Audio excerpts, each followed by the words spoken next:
Of all fantasy creatures who are said to live in lonely and often romantic places, the most appalling and dangerous one is the goatman, a creature you should avoid at all costs.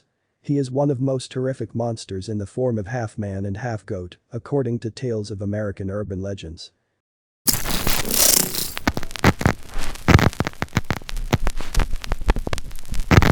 This urban legend comes from the depths of Maryland. He does exactly what you would expect him to do. He appears on quiet roads yielding an axe, kills teens, eats dogs, screams like a shrill goat, and does other things of similar sort. Did I mention that he comes with a shiny axe? Terrifying, I know. Now, no one knows the origin of this urban creature. Legend has it that he was once a scientist who worked in the Beltsville Agricultural Research Center.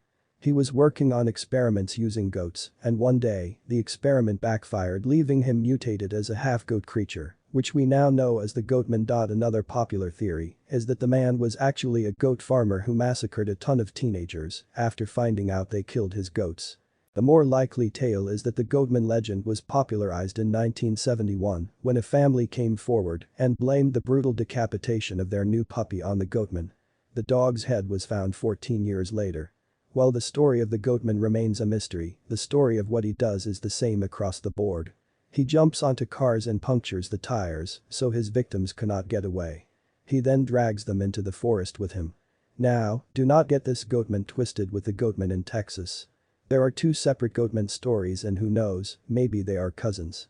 The Goatman of Texas haunts the old Alton Bridge, which is nicknamed the Goatman's Bridge for obvious reasons. This bridge connects Denton and Copper Canyon.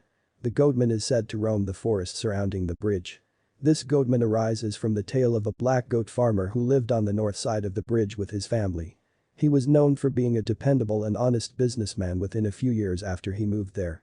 Texans started calling him the Goatman, and the farmer put a sign on the bridge that read, "This way to the Goatmans." The local Klansmen did not like this.